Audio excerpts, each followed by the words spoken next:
Right now I'm getting scored on. I was just trying to hit the ball. That was the biggest part for me whenever I first started playing.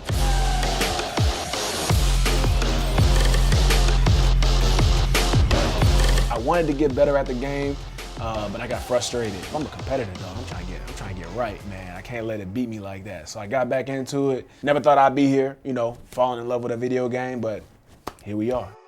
One of my proudest moments was catching the game-winning catch against the Giants. It was something that, I'm proud of, and I'm gonna remember for the rest of my life. What's up? My name is Boston Scott, NFL running back, and this is my passion.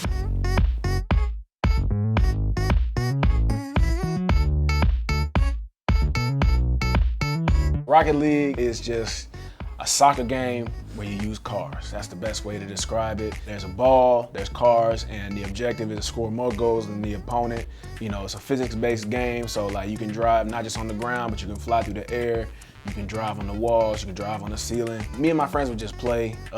Didn't really take it seriously. It's just more of like a pastime for us because we like cars and we love soccer. We would play indoor soccer all the time.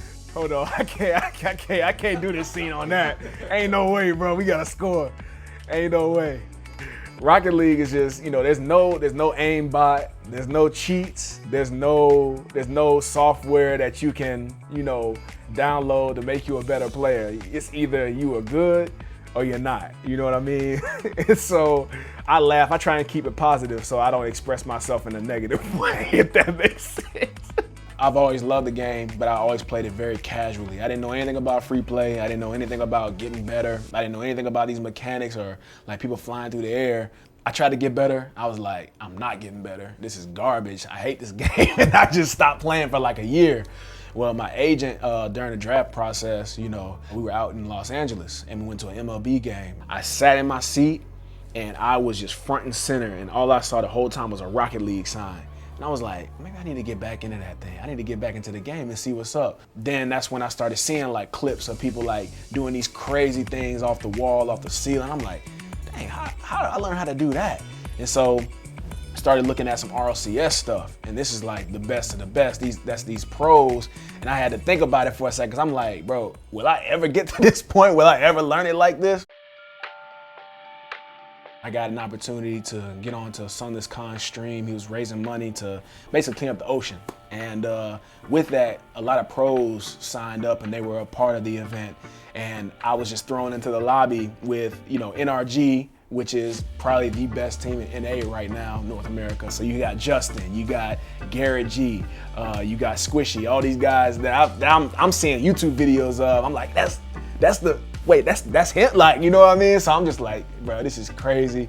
I would like to say, because the competitor in me is like, I was holding my ground, but I wasn't. It wasn't even close, bro. Like, it's just a different type of skill. I'm like, these dudes are a different breed. Like, it's crazy. You know what I mean? So it was cool. That was my welcome to, Rocket League moment. Watch. This is the cleanest carry. Oh, and then you can qualify to get into what's called a major, which is where they bring all the regions together and they compete. So they have regionals, and then you get into the major. So the winter major is going to be held in Los Angeles at the YouTube Theater at SoFi Stadium, I believe.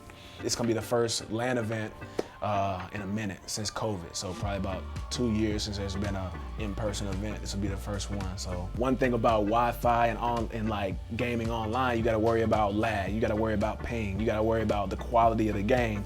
LAN just means everybody's in person, zero ping. You know what I'm saying? So there's no excuses. It's just you and gameplay. That's all it is.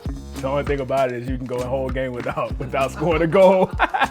It's just like soccer, bro. I think there's a stigma around games, right? It's always been viewed as like, oh, it's a hobby, or it's a pastime. You can't really do anything with gaming, but now there's so many platforms that have been created where you're able to actually make a living. It's different now, So you have to step into that environment, step into that realm to really understand just how good, these pros are. And so that with the streaming, that with Twitch, and as it's been getting more exposure, people are starting to realize that not everybody can do what these people are doing at the very top. So gaming in general has been growing in popularity, especially with COVID, when everybody was at home. I think that there's a community there. So it's always been something that I've enjoyed doing, and the fact that I get to meet people and learn more about them is a cool part of it too. My parents divorced when I was young. It's stressful for a kid, you know, not to really know what's going on, but to know it's something bad. And so gaming kind of played a part in, you know, just being like a stress reliever, kind of like an outlet. Whenever I was concerned about what's gonna happen or where we gonna go or where we gonna be, you know, I was able to hop on the game and, you know, just it's kind of like an escape. I do believe that the way that I went through my football career has set me up for the NFL because each year is a new year. You know, you can never be complacent or else you out.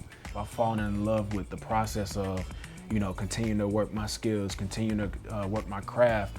And honestly, I can say the same about, you know, me playing video games. I don't know if that's why I've gotten better at the game. Mastering a skill is something that I've learned to fall in love with. So I think it helps me in the professional environment with the NFL, but also with like video games too. One of my proudest moments was catching the game-winning catch against the Giants. It was not a design play that we had, you know, talked about. We had kind of mentioned it, but it was kind of off the record. Like it was kind of like an improvisational type thing. So it didn't really hit me until I hit the locker room of, you know, how crazy the catch was. But like, it was something that, you know, I'm proud of and I'm gonna remember for the rest of my life. Thanks to everyone for watching my video. To check out more stories like mine, make sure to like and subscribe.